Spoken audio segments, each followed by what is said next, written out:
Bienvenidos al curso de enfermedades raras o huérfanas, diagnóstico, tratamiento y rehabilitación, organizado por el Comité Multidisciplinario de Enfermedades Raras o Huérfanas del Hospital Nacional 2 de Mayo, con apoyo de la Oficina a la Capacitación, Docencia e Investigación del mismo hospital. Eh, ¿Me están escuchando? Bueno, hubo un problema de la parte de aquí del equipo. Bueno, el día de hoy hablaremos sobre la enfermedad de von Willebrand. Tenemos el temario, hablaremos sobre su definición, los aspectos epidemiológicos, la historia que es interesante, qué es el factor von Willebrand y por qué, en qué interviene en la hemostasia y por tanto su importancia en la parte de las manifestaciones clínicas, como vamos a ver, las pruebas de laboratorio, el tratamiento y por último las conclusiones. Entonces, en primer lugar, la enfermedad de von Willebrand es una enfermedad hereditaria y es importante en todas estas patologías que cuando detectamos en un paciente, pues tendremos que buscar a toda la familia para tratar de ubicar y diagnosticar otros miembros de la familia que tengan esta misma enfermedad, en la que se produce un déficit o una disfunción de una glicoproteína, que es precisamente el factor von Willebrand, que como vamos a ver interviene en lo que es la hemostasia primaria, en su interacción principalmente con las plaquetas, y de ahí vamos a ver las manifestaciones clínicas que desde el inicio podemos ya por clínica considerar que estamos frente a esta patología. En segundo lugar, al ser un trastorno hereditario de la coagulación, ¿cuál es la prevalencia en un país? Y vamos a darnos por la sorpresa que esta enfermedad es muy frecuente. Entre el 0,82 a 1% de la población la padece. Y de repente muchos de ustedes recién conocen que existe esta enfermedad. Entonces, el gran problema es el subregistro, que como todas las enfermedades raras o huérfanas, es similar. Tenemos pacientes, una gran cantidad de pacientes que están a lo largo del país sin diagnóstico y lamentablemente, pues esto va a ocasionar problemas tanto que puede la morbimortalidad de los pacientes. Entonces, por eso es el interés de actuar y trabajar con estas conferencias, estas charlas y sobre todo en los de primer nivel de atención, que son los que están más en contacto con la población para sospechar de estas enfermedades.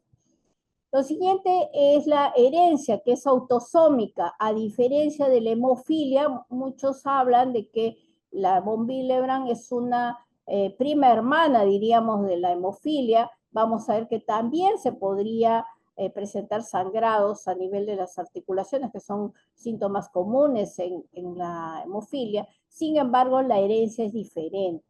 Como saben que la hemofilia está ligada al cromosoma X, en cambio esta es autosómica, por tanto puede afectar a ambos sexos por igual, tanto a hombres como mujeres. A diferencia de la hemofilia, que como ustedes saben se va a ver más en varones, podría haber hemofilia en mujeres, pero es rarísimo. Y el comportamiento clínico es heterogéneo, por eso es que también es un problema su diagnóstico, porque puede ser incluso asintomático, sobre todo si se presenta en los hombres, salvo que en los hombres, por ejemplo, exista pues un trauma o tengan una intervención quirúrgica. Más lo vamos a ver en las mujeres por las menstruaciones, que este es un signo y síntoma importante para presumir este diagnóstico.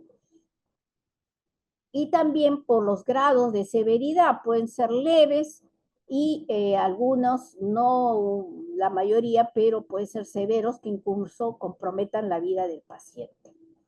Entonces, en cuanto a la epidemiología, ya dijimos que es el trastorno hereditario más frecuente, aunque vamos a ver su prevalencia, sobre todo en Perú, de verdad que y se van a sorprender la poca cantidad de pacientes que tenemos. Puede ser hasta 1% de la población que la padezca, y entonces va a depender la cantidad de pacientes o personas que tengan esta alteración, va a depender de la población de un país. y entre aproximadamente 1 a 2.000 1 a 2 por 1.000 tienen síntomas que obligan a acudir a un médico, y por eso sí es importante los colegas, ¿no? Los médicos, incluso el médico general, ¿no? Porque aquí esta persona se puede presentar en un centro de salud, una posta médica, una clínica, y no solamente por hematología, sino a veces puede ingresar por los otros síntomas. Y entre 1 a 6 por millón son formas severas con sangrados profusos, y estos sí pueden comprometer la vida del paciente. Entre 0.5 a 2% de la población tienen valores algo disminuidos, como vamos a ver para la enfermedad de von Willebrand.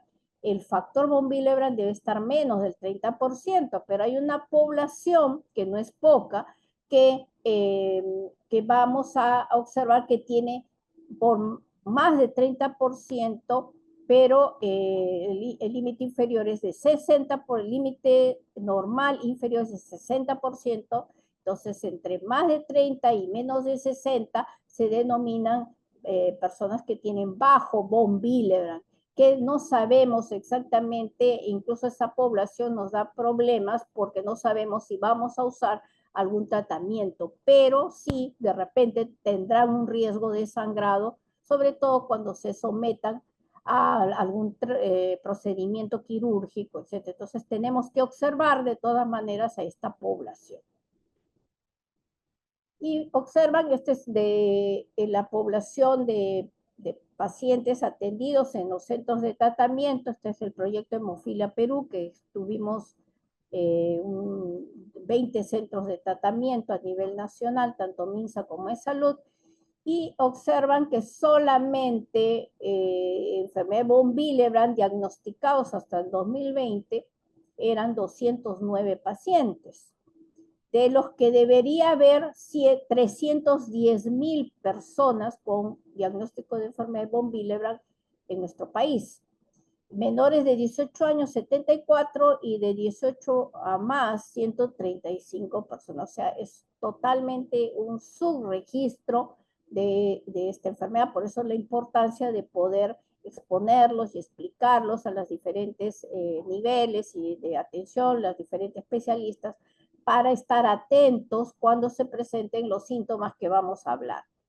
Entonces, pero no crean que es solo nuestro país. En general, a nivel mundial, la enfermedad de von Willebrand es una patología que está en todos los países subregistrados. Y nos vamos un poquito a la historia, y observan a esta persona, su foto es el doctor Erik von Willebrand, de ahí el nombre de la enfermedad, porque él era un médico finlandés que en 1926 publicó el primer manuscrito describiendo un trastorno hemorrágico hereditario con características que indicaban que era diferente a la hemofilia, que ya había sido ya diagnosticada, ya estaba siendo estudiada, y la describían como una pseudohemofilia. El doctor von Willebrand empezó a evaluar una familia que vivía en la isla de Foglo, en el archipiélago Aland del mar Báltico, y en esta familia, la primera paciente que él observó era una mujer que sangró hasta morir durante su adolescencia debido a sus periodos menstruales abundantes. Y cuando se hace ya el estudio de su árbol genealógico, observó que también otros 4 miembros de la familia también habían muerto, muchas incluso antes, en etapas tempranas de la vida, y otras como producto de justamente las menstruaciones con sangrados incontrolables, ¿no? El doctor von Willebrand notó que estas pacientes tenían un tiempo de sangría prolongado. El tiempo de sangría, si recordamos, y hasta ahora se hacen con menos frecuencia, pero en nuestros hospitales puede ser el método de Duke a través de una punción que se hace en el pabellón de la oreja, o el método de Ivy que se hace en el antebrazo, igual 2 pinchazos pequeños, y con un cronómetro cada 30 segundos y un papel filtro se va eh, viendo hasta qué momento para el sangrado. En el momento que pare el sangrado, el cronómetro se detiene, ¿no? Entonces, el tiempo de sangría nos muestra la hemostasia primaria, ¿no? O sea, la relación entre el vaso y las plaquetas. Y esto es lo que él observó, que el tiempo de sangría estaba prolongado a pesar de que el recuento de plaquetas era normal. Porque, por supuesto, como es hemostasia primaria, si hay trombocitopenia, el tiempo de sangría puede prolongarse. Pero en este caso le llamó la atención. Y más aún que en la hemofilia no debe haber este problema, porque en la hemofilia, como es un déficit de un factor de la coagulación, ella hemostasia secundaria, no tiene nada que ver con la hemostasia primaria. Entonces, llamaba la atención ese aspecto de que las plaquetas eran normales y la sangría estaba prolongada. Y comenzó a hacer el estudio de toda la familia y observaba pues que se presentaba tanto en hombres como en mujeres, y después ya se determinó que pues la herencia era autosómica dominante. Muchos de los miembros de esta familia fallecían, las niñas sobre todo cuando entraban ya para empezar la menstruación, y algunos pequeños, sobre todo que era esta primera familia, era un trastorno de herencia dominante. En 1971, dos grupos de investigadores lograron un importante avance al demostrar por primera vez, mediante el uso de pruebas inmunológicas, que el factor 8 y el factor von Willebrand eran proteínas diferentes, porque hasta esa fecha se creía que el factor von Willebrand estaba unido al factor 8, o sea, era y en realidad es un protector, un estabilizante del factor 8, pero tiene, vamos a ver, funciones muy determinantes, ¿no? Aparte de proteger al factor 8. Y tanto así que ahora ya es considerado un factor de la coagulación. Ustedes revisan sus últimos libros de fisiología, donde vemos todos los factores de la coagulación, se ha incluido ya el factor von Willebrand separado del factor 8. Y bueno, su estructura del gen, vamos a ver, fue ya descrita en 1985. Entonces, ¿cuál es el problema de la enfermedad de von Willebrand? Es la presencia de cantidades disminuidas del factor von Willebrand, o si existe el factor von Willebrand, que es una variante, son anómalos, no funcionan adecuadamente en su función de la hemostasia. Entonces, hay una disminución, eso es lo más frecuente, pero también puede haber un trastorno en la molécula que, siendo normal, no funciona en la cadena de la hemostasia, como vamos a ver. Y este es el factor von Willebrand, es codificada se encuentra en el brazo, en un gen del brazo corto del cromosoma humano 12, y por eso es autosómico, ¿no? A diferencia de la hemofilia que es en el cromosoma X, el cromosoma sexual. Y el gen del factor von Willebrand se expresa exclusivamente, y por eso es donde se produce el factor von Willebrand, en dos lugares, en el endotelio vascular y en los megacariocitos.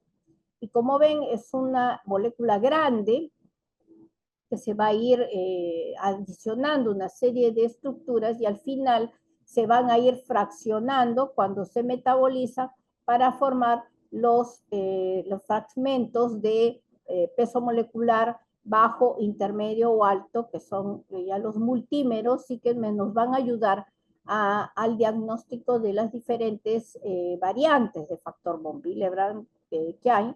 Hay tres subtipos, hay tres tipos y subtipos adicionales, y ese es el problema que vamos a encontrar para el diagnóstico, que muchas de estas pruebas lamentablemente no se hacen en el Perú, o se hacen en algunos centros, sino de rutina, como lo tenemos para otras patologías. Y aquí tenemos, esta es la estructura del factor von Willebrand con sus dominios, y cada dominio se interacciona con principalmente las plaquetas. Por eso y la importancia, y por eso es hemostasia primaria, tiene interacción con el factor 8, como ven, en su dominio de D3, y como les comenté, el factor von Willebrand interacciona con el factor 8 para protegerlo del metabolismo, de su destrucción. Por eso es que vamos a ver, ambos están unidos. Cuando el factor von Willebrand disminuye mucho, también vamos a ver deficiencia del factor 8, solo en esos casos. Cuando no, cuando el factor von Willebrand hay una disminución, pero no tan marcada, el factor 8 va a permanecer normal y por tanto vamos a ver el perfil de coagulación puede ser normal en estos pacientes. Entonces hay que considerar que el perfil no es solamente el que me va a definir el diagnóstico, sino los síntomas principalmente de sangrado, que eso es lo que me va a hacer la llamada de atención. Entonces tenemos aquí el DD3, su interacción con el factor 8, los dominios A, que aquí importante, el ADAMS 13, interacción en el dominio A2, el ADAMS 13 es fundamental para el metabolismo del factor von Willebrand, la degradación del factor von Willebrand. Entonces, cuando disminuye el ADAMS 13, el factor von Willebrand no se metaboliza y por tanto puede también ir a la otra contraparte que es la trombosis. Y el ADAS3 es fundamental en los diagnósticos de púrpura trombocitopénica trombótica, por ejemplo, que ya es otro tipo de patología en que el factor está alto. Y tenemos acá los dominios C, que aquí sí son principalmente la interacción con plaquetas.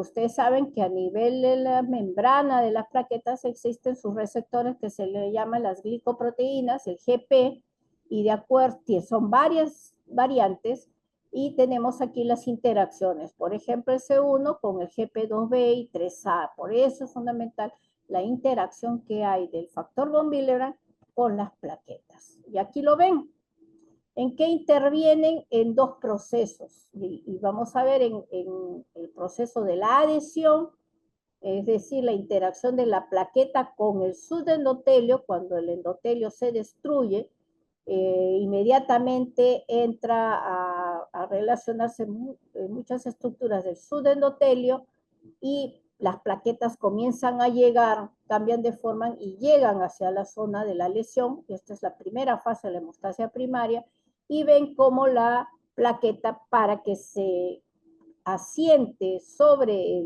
la pared del vaso, principalmente el subendotelio, se requiere del factor von Willebrand. Y eso es a través de su interacción con las glicoproteínas, eso se denomina adhesión plaquetaria. Y después la interacción de plaqueta con plaqueta, ya que se vaya el proceso de la agregación. Y aquí lo ven nuevamente, el factor von Willebrand como un punto de unión en caja entre plaqueta y plaqueta, ¿no? Y aquí intervienen las diferentes glicoproteínas que se encuentran, que son receptores en la plaqueta, ¿no?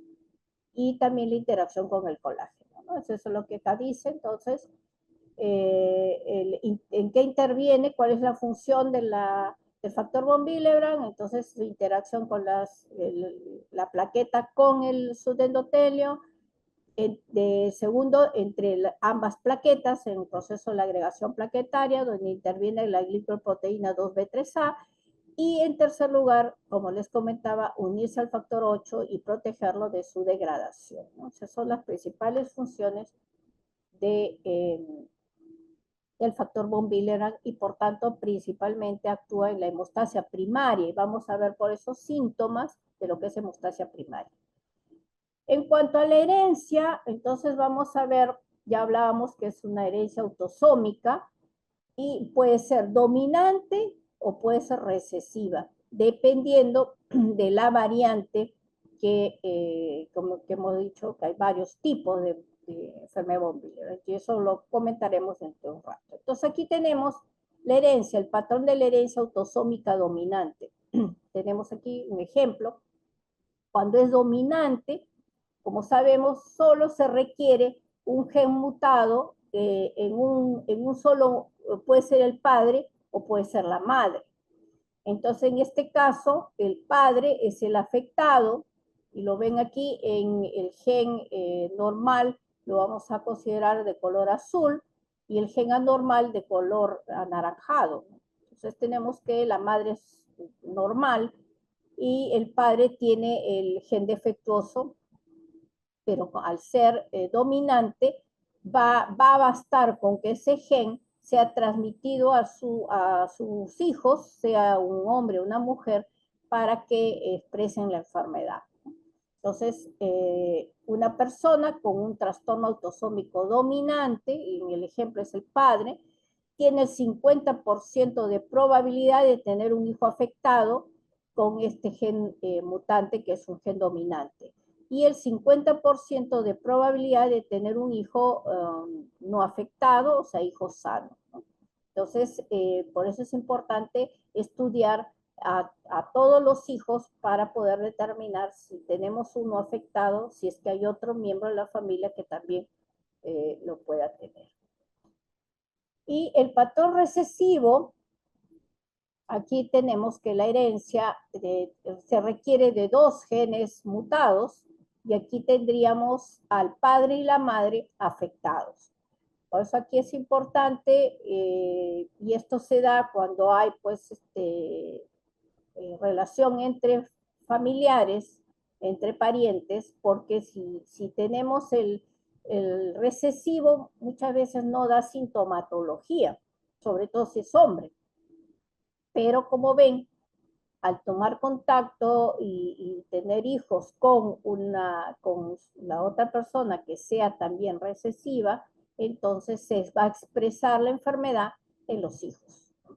Entonces, 2 portadores tienen el 25% de probabilidades de tener un hijo no afectado, o sea, sano, que lo vemos al lado izquierdo, los genes normales, 50% de probabilidad de tener un hijo no afectado que también sea portador, o sea, son portadores, pero no van a tener mayor sintomatología.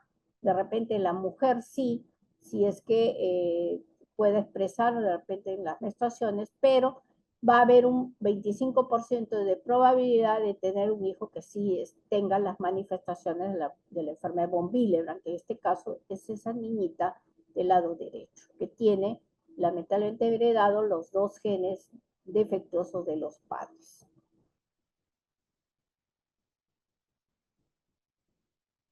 Entonces, los síntomas, y aquí vamos a ver un poquito la diferencia con la hemofilia, ¿no? Entonces, como es hemostasia primaria, los síntomas son como si fuera una púrpura trombocitopénica. Por eso entra como el diagnóstico diferencial, diríamos, solo que la trombocitopenia, pues ya las plaquetas van a estar bajas. Acá van a estar normales, salvo algunas variantes que podrían tener también trombocitopenia, y es más complejo todavía la enfermedad. Entonces tenemos los síntomas de cuadro mugocutáneo. Por tanto, los niños desde pequeñitos van a tener sangrados por las encías, por la naricita, equimosis o hematomas, y principalmente en el caso de las mujeres, los sangrados menstruales anormales, ¿no? Que eso es lo que tenemos que tomar más en cuenta. Este es un afiche de la Federación Mundial de Hemofilia, que en estos últimos años se le está dando mucho mayor importancia a nivel mundial en el diagnóstico de esta enfermedad. Y es importante pues, recordar que es posible que experimente uno o más de estos síntomas, y quizás algunas veces nosotros cuando exponemos a personal, a veces de salud, alumnos, por ahí que uno dice, yo tengo estos síntomas, y hemos detectado incluso algunas alumnas, algunas enfermeras, que ni siquiera sabían que tenían esta enfermedad. Entonces, sangrado nasal y bucal que no se detiene en 10 minutos, sangrado excesivo de una lesión, por ejemplo, después de una cirugía, un parto o trabajo dental. A veces se extraen un diente, y ustedes saben que un odontólogo particular ni siquiera pide un estudio de coagulación, ni siquiera a veces pregunta si tiene por ahí algunos síntomas sangrados, y pueda que esa extracción dentaria sea la causa y el origen del diagnóstico. Moretones fáciles, el sangrado menstrual, y este es importante, se está dando bastante, ahondando mucho más detallado sobre el sangrado menstrual abundante o prolongado, y algunas veces, como les he comentado, podría haber sangrado en las articulaciones parecido a la hemofilia o en otras áreas si es que hay un déficit del factor 8 asociado. Entonces, este afiche dice: lo que para ti es normal no siempre es normal. Y eso lo vamos a definir un poquito con las menstruaciones, ¿no? Y este es el otro afiche que la Federación Mundial está a nivel mundial, lo han puesto en muchos idiomas, que colocando este aviso, ¿no? Trastornos hemorragíparos en mujeres.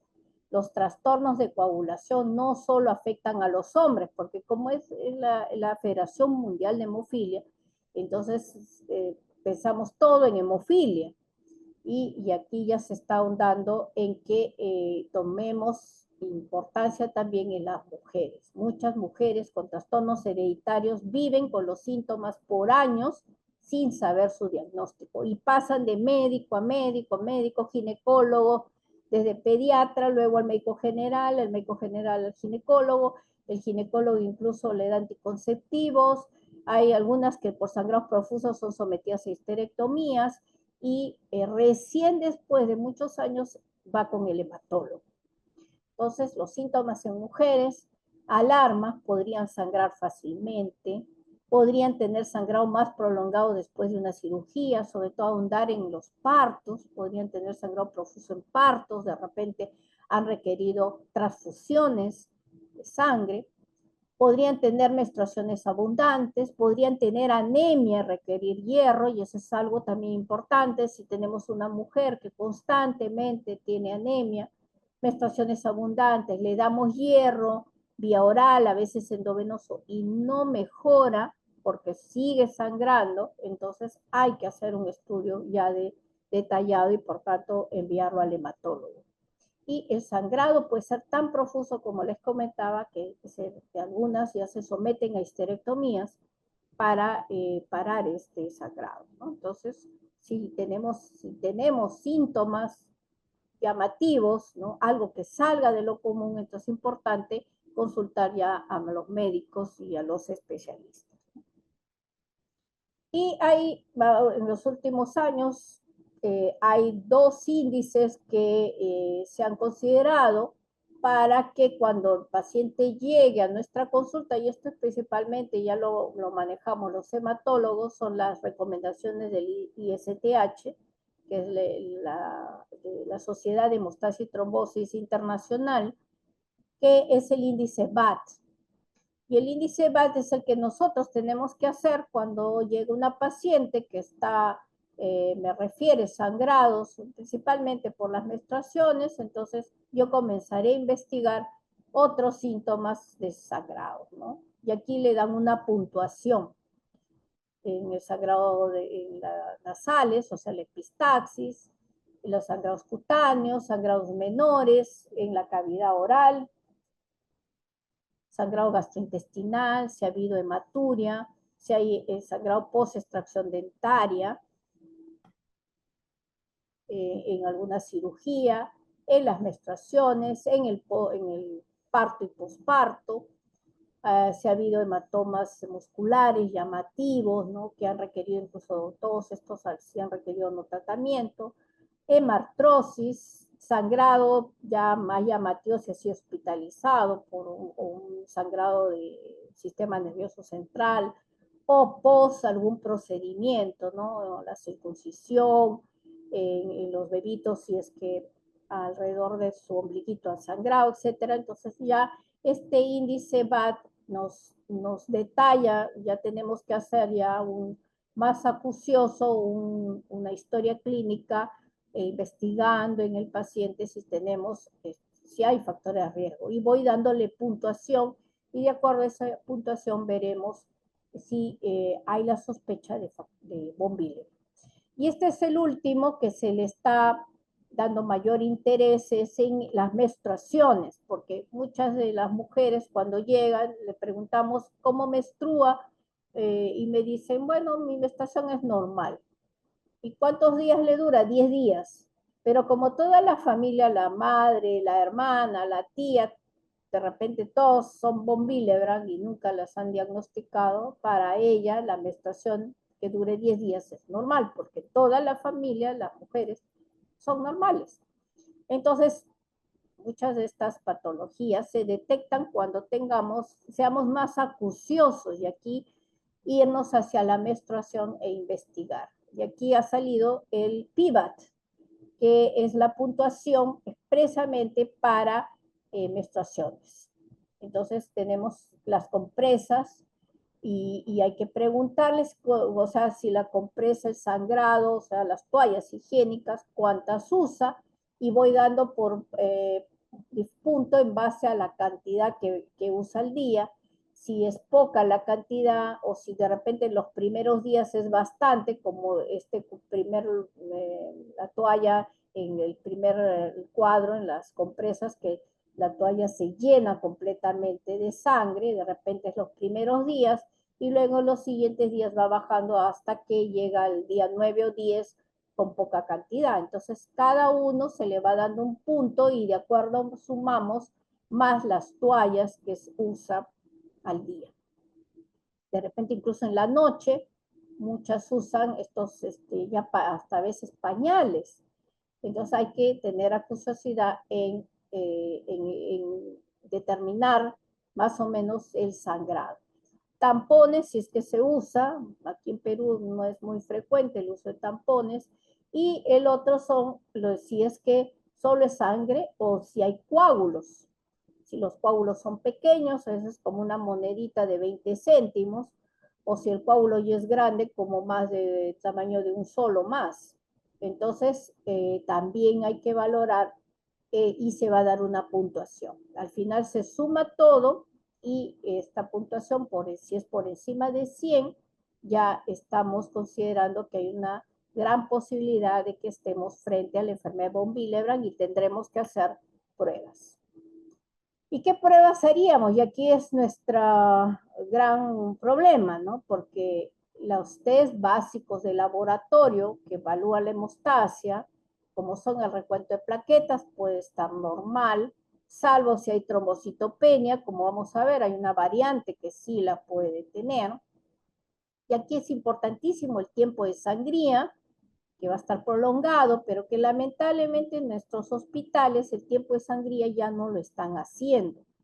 Porque ahora, pues con la tecnología, ya el personal de laboratorio se está dedicando más a la parte de las máquinas y entonces la parte manual a veces lo dejan de lado. El tiempo de sangría tiene que tomar su tiempo, tiene que ir el técnico con todo su material, incluso debería ser un tecnólogo capacitado que haga la prueba. Y lamentablemente con los tiempos, con la cantidad de pacientes que hay en los hospitales, el tiempo de sangría ya se ha abandonado. Pero es una prueba muy fácil que yo la puedo hacer en cualquier parte del país, no requiere tecnología y que me ayudaría si está prolongado a mi sospecha de hemostasia primaria, ¿no? Si sus plaquetas están normales, la gran sospecha es von Willebrand. Y la segunda prueba, que es la retracción de coágulo, que también es una prueba sencilla. Cojo sangre total en un tubo sin anticoagulante, un tubo seco, y lo llevo a baño María en una hora, y voy a ver, normalmente el coágulo tiene que, o sea, esa sangre que era líquida se coagula, tiene que formarse un coágulo fuerte y liberarse el suero, que es amarillo. Si no se presenta de esa manera, o sea, si a la hora la sangre está igual como al inicio o se formó un coágulo muy chiquito, la retracción de coágulo es anormal o no retráctil. Y también me indica hemostasia primaria y la gran sospecha de von Willebrand. ¿Y por qué es importantísimo esas dos pruebas? Porque si me voy al perfil de coagulación que normalmente hacemos, que es el tiempo de protrombina, el tiempo parcial de tromboplastina y en algunos casos el tiempo de trombina, el fibrinógeno, si lo añado, todas esas pruebas van a salir normales.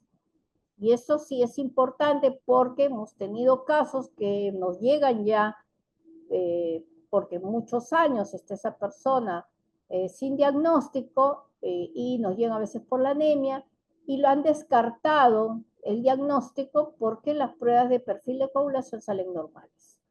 Y esta patología suele ser así, o sea, el perfil de coagulación es normal y me puede ayudar si me voy a un hospital de nivel 2, el tiempo de sangría y la retracción de coágulo.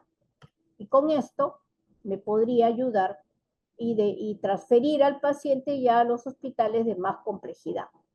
Y lamentablemente no todos los hospitales de MINSA, o sea, si vamos a ver los de Lima, MINSA, solamente 2 de mayo hace el estudio del antígeno, el factor von Willebrand. Y factor 8 y 9, lamentablemente ningún otro hospital de los grandes, niveles 3, similares al nuestro, no hacen las pruebas. Salud, por supuesto, está mucho, como siempre, en lo que es laboratorio mejor, y el referencial es Rebagliati, en donde hace no todas las pruebas que estamos viendo, pero sí, por lo menos las que me ayudan al diagnóstico.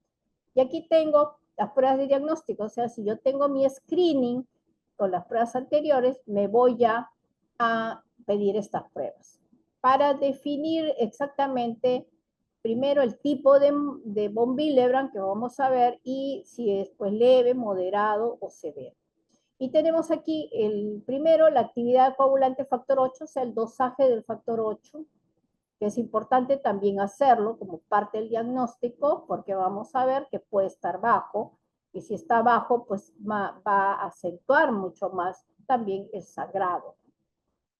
Segundo, el antígeno del factor von Willebrand, que me mide la cantidad del factor von Willebrand, y vamos a ver en algunas de las variantes, y las más frecuentes, disminuye el factor. Pero hay algunas en donde el factor está normal. Por tanto, no, por eso es importante tener la siguiente prueba que me indica la función del factor, si es que está actuando bien, funcionando o no adecuadamente para las otras variantes. Y aquí voy a medir el cofactor de ristocetina, que es una prueba que hasta ahora se usaba en nuestros países, pero que actualmente ya se están modificando, adicionando, ahora se denominan de la actividad del factor von Willebrand. Y aquí tenemos dentro de la actividad la interacción con el colágeno, ¿no? Pero hasta el momento nosotros lo hacemos más rutinariamente el cofactor ristocetina porque la otra prueba todavía no la tenemos disponible en Perú. Y nos vamos a los multímeros de factor von Willebrand, que son esas fracciones pequeñitas que hemos visto en nuestro slide cuando vemos la molécula. Los multímeros del factor von Willebrand me van a ayudar a otra variante de la enfermedad von Willebrand. Lamentablemente esta prueba no se hace en Perú. Y la última, la agregación plaquetaria inducida por la ristocetina, que mide la sensibilidad a la ristocetina, o sea, el factor von Willebrand en la agregación a la ristocetina, y que es útil, vamos a ver, para el diagnóstico de la enfermedad von Willebrand tipo 2B. O sea, como que nos complica un poquito más porque hay pruebas que no tenemos disponibles y que esperamos que podamos tenerlas realmente para poder llegar a un buen diagnóstico, sobre todo en las variantes.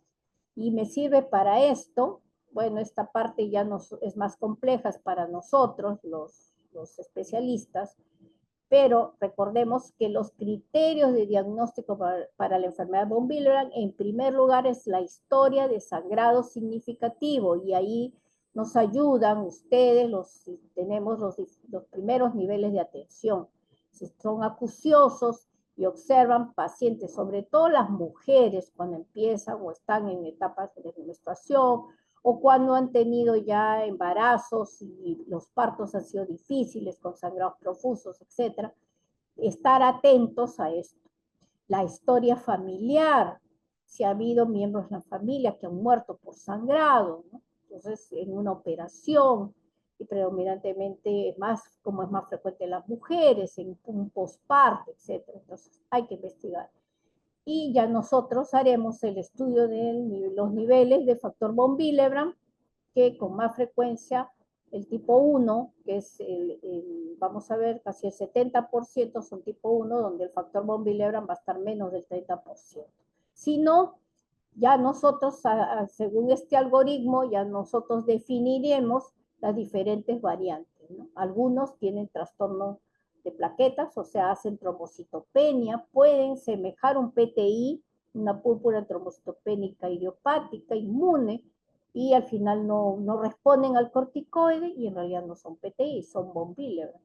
Pueden tener déficit también de factor 8, ¿no? Entonces, este cuadrito, este algoritmo ya nos sirve a nosotros para definir las diferentes variantes y a veces no podemos hacerlo porque no disponemos de las pruebas de laboratorio que nos den acceso a los subdiagnósticos. Y aquí ven, ya para complicarnos más, estos son los diferentes tipos de von Willebrand. Y como ven, algunos van a ser, todos son autosómicos, algunos son dominantes y otros son recesivos. Entonces, el tipo 1 que les comentaba es el más frecuente, es autosómico dominante y corresponde al 75% de los pacientes de von Willebrand son de este tipo. Y aquí es el factor von Willebrand, está menos del 30%, y para ser severo tiene que estar menos del 15%. Y añado el cofactor de ristocetina para poder ver y determinar también el tipo 1, ¿no? Y bueno, y aquí si hacemos una relación entre el cofactor de ristocetina con el factor von Willebrand, si es mayor de 0.6 o 0.7, me dice que es un tipo 1. Hay una variante que ya se denomina el Vicenza, que es una molécula en el que por su estructura se tiende a destruir más rápidamente, se depura aceleradamente, se describe, ¿no? O sea, se producen bien, pero lamentablemente se metaboliza rápidamente y por tanto no actúa adecuadamente, ¿no? Entonces, su clínica es similar al de tipo 1. El tipo 2 son los déficits cualitativos y corresponden al 25% de los pacientes. Y vamos a ver, aquí tienen variantes. El 2A, y aquí nos ayuda mucho los multímeros de factor, que no lo hacemos en el Perú lamentablemente porque no podemos definir las variantes del 2. Tenemos el 2A, hay un déficit selectivo de estos multímeros y hay una disminución de la adhesión plaquetaria. Corresponde aproximadamente de este grupo al 10 a 15%, o sea, dentro de los dos, el 2A es el más común. El 2B ya no tiene multímeros y tiene la agregación plaquetaria está presente, está alterada, y el 30% cursan con trombocitopenias. Y aquí también podría semejar, como les dije, el PTI, y corresponde al 7% de este grupo. El 2M tiene multímeros presentes, pero hay una disminución de la unión con las plaquetas. Peor, aquí hay que hacer ya el estudio de actividad asociada al colágeno. Esta es una autosómica también dominante, pero no podemos detectarla porque no tenemos esta prueba. El 2N son multímeros normales, pero hay una disminución de la afinidad con el factor 8. Y este sí es autosómico recesivo y semeja a la hemofilia A. Y es importante hacer la diferenciación con la hemofilia A. Y aquí lo tendremos que ver en el patrón de la historia familiar. Si en la hemofilia hay otros miembros varones en la familia que tengan esta enfermedad, entonces tirará más para hemofilia, pero si es un solo paciente, no hay antecedente familiar, entonces de todas maneras tenemos que hacer la disquisición si es que se trata de una enfermedad de von Willebrand más que de una hemofilia. Y la variante 3, que corresponde, es la más rara, es autosómica recesiva, y entre el 0.5 a 4 por millón podrían presentarlo, ya casi no tiene nada de factor von Willebrand. El antígeno está menos del 3%. Entonces, cuando ya doso el factor y tiene menos del 3%, este paciente probablemente tiene muchos síntomas de sangrado. Estoy frente ya a esta variante 3. Ya no tiene casi, o sea, prácticamente el factor von Willebrand está muy, muy deficiente, ¿no? Entonces, estas son las variantes que a veces se nos dificulta, sobre todo los tipo 2, hacer los diagnósticos, ¿no? En el tipo 2, el factor von Willebrand suele estar normal, pero la función, y para eso servirían las otras pruebas, para tipificar ya los subtipos de estas patologías. Y bueno, ya teniendo el diagnóstico, qué tratamiento hay que ofrecerle al paciente, porque es importante que estas personas constantemente acudan a sus controles en los centros de tratamiento, principalmente hay centros de referencia, y generalmente los que vemos hemofilia, que somos en MINSA 11 centros, ya están empezando también a tratar pacientes con von Willebrand. Entonces, tenemos ya una gama de medicamentos, algunos recién están entrando a veces no están en nuestros petitorios nacionales, pero ya a través de nuestros comités farmacológicos están ingresando para el tratamiento de determinados pacientes.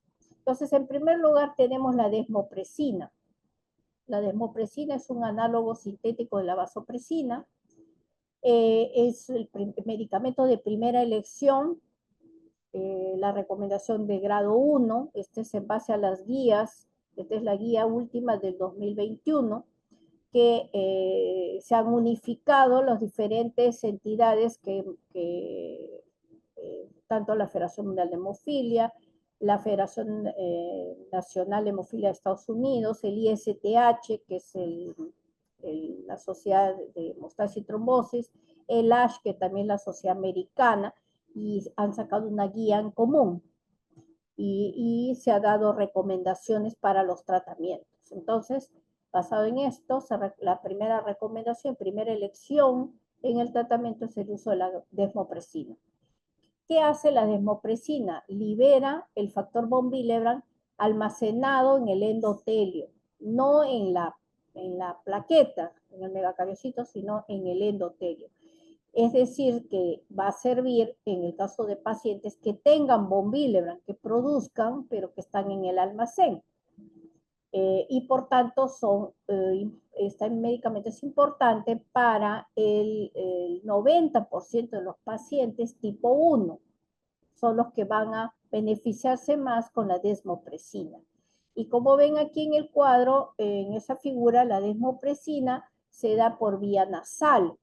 Y nosotros sí lo tenemos en el mercado peruano, pero también en el Hospital 2 de Mayo nos ha llegado una gran donación de desmopresina, y se les da al paciente, y como saben, en forma gratuita, se le enseña cómo se tiene que aplicar, y lo que pasa es que la desmopresina rápidamente va por vías nasal, entra al torrente y permite la liberación del factor, y nos sirve para los casos agudos, o sea, cuando el paciente empezó un sangrado discreto, o también cuando va a ser sometido a algún tipo de procedimiento, pero, por ejemplo, una curación, incluso si es un von Willebrand tipo 1 leve, puede ayudarle a una extracción dentaria sin requerir ningún otro tipo de tratamiento.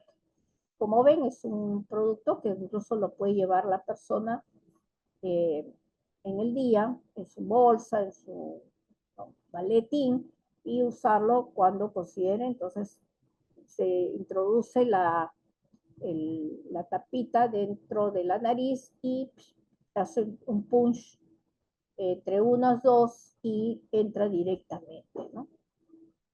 Pero en el tratamiento para el tipo 1.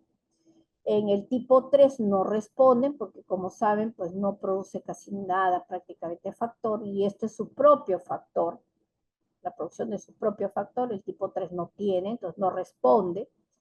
En algunas variantes del tipo 2, por ejemplo el 2B, acentúa la trombosis, digo la trombocitopenia, por ello está contraindicado en el 2B. En el 2N el factor 8 se eleva, pero desaparece rápidamente, ¿no? Y la desmopresina, sí hay una prueba al inicio, que incluso se puede dar endovenosa, la vía endovenosa no la tenemos nosotros disponible, para ayudar a diferenciar el tipo 1 severo del tipo 3, ¿no? El tipo 1 sí responde y el tipo 3 no. El segundo medicamento, y que sí está disponible y a veces y se usa para muchas patologías eh, de sangrados, y a veces se abusa también este medicamento, son los antifibrinolíticos, de los cuales el ácido tranexámico es el que está disponible en el mercado peruano. El ácido xilonaminocaproico es hasta 10 veces superior en cuanto a permitir la hemostasia que el ácido tranexámico. Sin embargo, no hay en el mercado peruano. El que tenemos es el tranexámico, que lo podemos usar vía oral o también vía endovenosa, y tenemos realmente mucha experiencia en el uso del ácido tranexámico. Y se usa en sangrados, principalmente mucosos. O sea, cuando hay epistaxis, cuando hay gingivorragia, a veces los niños que están con cambios en la dentadura o las caries dentales, y se puede incluso colocar directamente, sea el polvito o sea la ampolla, que la podemos colocar, la partimos y colocarle directamente en la zona donde está sangrando, y lo que hace es que el coágulo se vuelva mucho más fuerte y por tanto pare el sangrado. Entonces, no solamente lo usamos en von Willebrand, también lo usamos en hemofilia y en otros trastornos de la coagulación. Estos antifibrinolíticos en general no se deben usar cuando el paciente tiene hematuria y cuando hay problema de insuficiencia renal, ¿no? Porque puede causar el taponamiento, porque va a favorecer que el coágulo se forme más firme, y en las vías urinarias puede taponar y causar taponamiento renal, ¿no? Por eso hay que tener cuidado y evitarlo cuando se presentan estos problemas. El tercer producto que tenemos son los hemocomponentes, y por muchos años, antes de que lleguen los medicamentos propiamente para von Willebrand, que ha sido hasta hace poco, son los únicos productos que teníamos disponibles. Los crioprecipitados, si ustedes lo ven, es una fracción del plasma fresco congelado, que es el plasma tiene todos los factores de la coagulación. En cambio, el crioprecipitado solo tiene factor 8, factor von Willebrand y tiene factor 13. Ya no tiene todos los factores de la coagulación, y en menos volumen, porque crioprecipitados tienen entre 80 a 100 cc, puede haber una buena cantidad de crioprecipitado y de factor von Willebrand. Entonces, si es que no disponemos de ningún otro producto, ni desmopresina, ni tranexámico, nos queda el uso del crioprecipitado, ¿no? Que los bancos de sangre lo producen. Y una unidad se debe dar por cada 5 a 10 kilos de peso, una o dos veces al día, principalmente cuando hay sangrados ya mayores, cuando ya no son solo mucocutáneos, y por ejemplo hay una menstruación abundante que no cede, el paciente tendrá que hospitalizarse, si tiene anemia severa, entonces daremos crioprecipitados. Y transfusión de plaquetas en el caso de si tenemos la enfermedad de von Willebrand tipo 2B con trombocitopenia significativa. También podríamos utilizar los concentrados de plaquetas. En la enfermedad von Willebrand tipo 3 con sangrado persistente, podríamos en todo caso usar también en los crioprecipitados porque a pesar de que no tienen no son como el producto ya comercial, me va a permitir elevar el factor von Willebrand. Entonces también está indicado en esta variante. Y bueno, en estos últimos años han ingresado los hemoderivados que nosotros lo usamos para determinados pacientes. Cuando tenemos pacientes que con la desmopresina controlan sus sangrados, entonces simplemente ir con el ácido tranexámico, pero hay pacientes que no, que incluso eso va en relación al nivel de factor que tengan. Entonces tendríamos que valorar en qué tipo de pacientes vamos a usar. En el Perú tenemos el Wilate o Wilate, que es propiamente ya producto para enfermedad de von Willebrand. Tiene factor en buenas cantidades y siempre se asocia con el factor 8. O sea, el factor von Willebrand no puede llegar a estar solo, tiene que estar con el factor 8. Al igual que cuando tenemos productos de factor 8, también va a tener pequeñas cantidades de factor von Willebrand. Entonces, vamos a determinar en qué tipo de pacientes vamos a utilizar el Wilate. Entonces, y la dosis a infundir vamos a calcularla en relación al factor 8 por kilo de peso, y aunque hay una prueba que es el cofactor estocetina, si es que lo tenemos disponible, es el que nos va a permitir hacer el control de la cantidad, si estamos utilizando adecuadamente el Wilate. Nosotros en qué momento usamos el Wilate, lo estamos utilizando generalmente en las mujeres cuando sus menstruaciones son muy abundantes y no controlamos con los medicamentos anteriores, y se les da a las pacientes para que se aplique desde el primer día de su menstruación. Solamente en esos momentos, en las menstruaciones.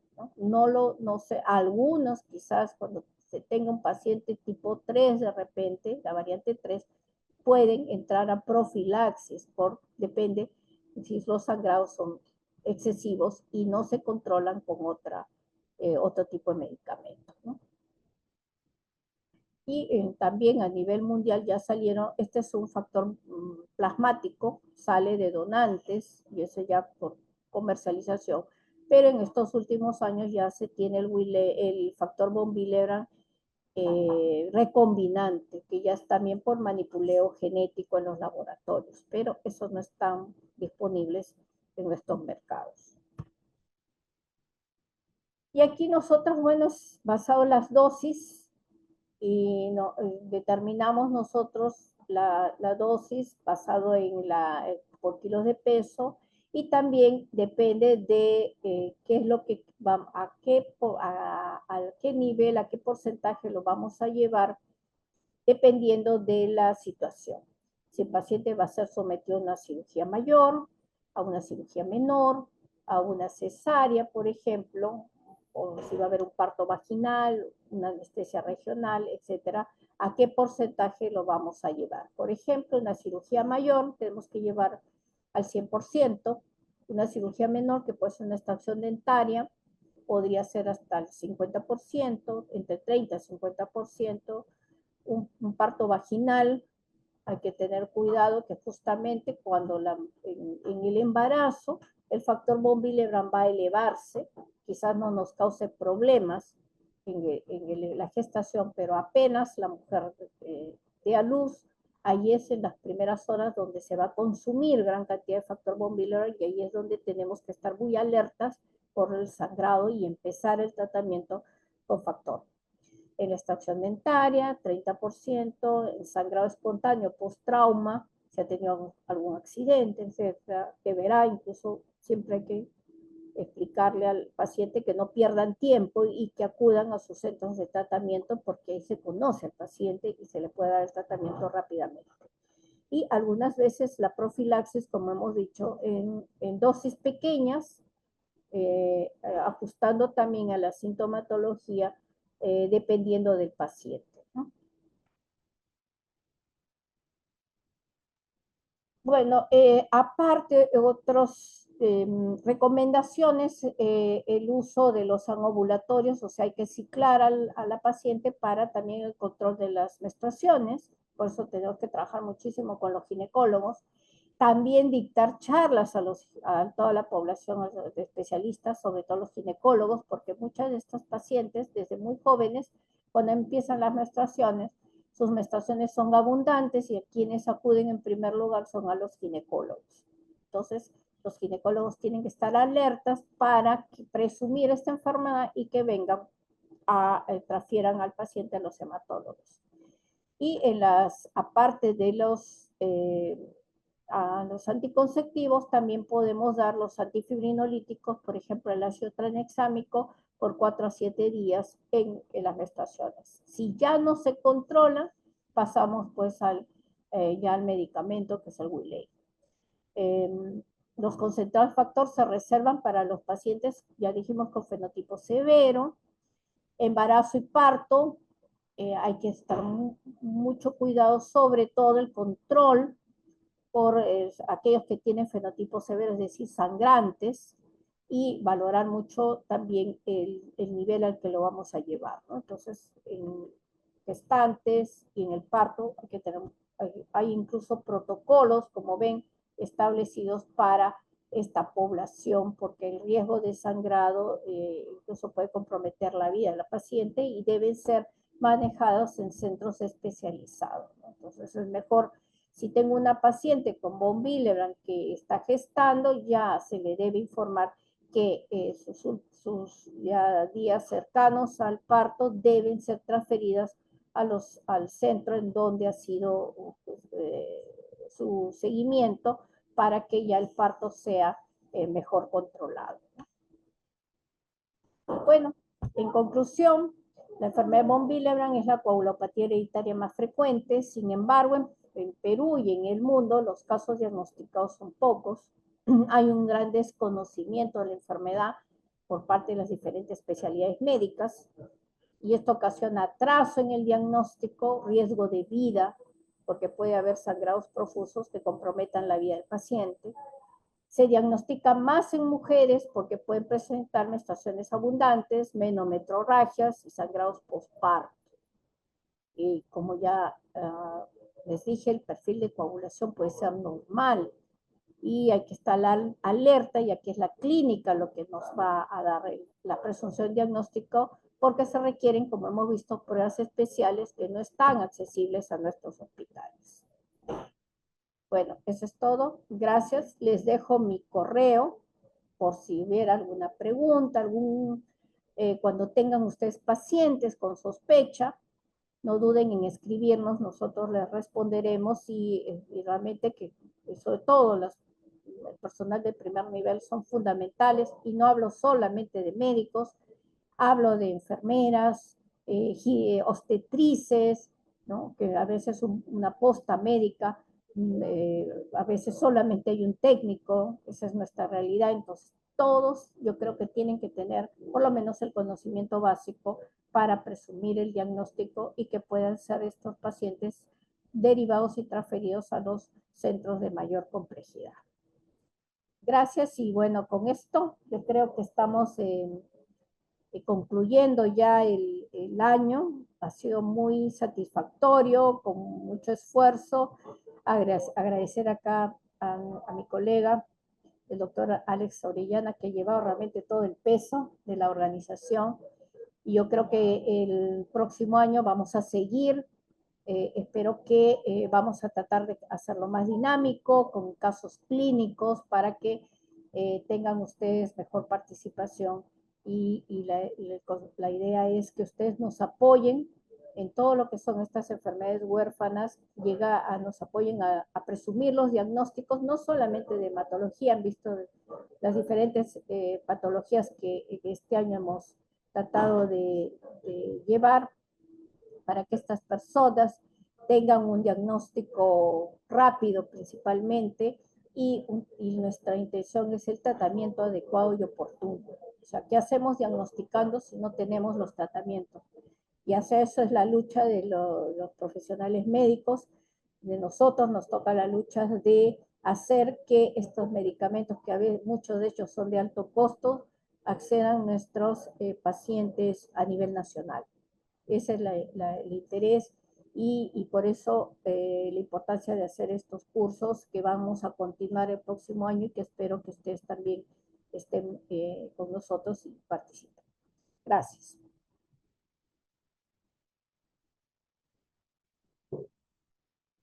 ¿Qué tal con todos? Aquí está el doctor Alex Orellana.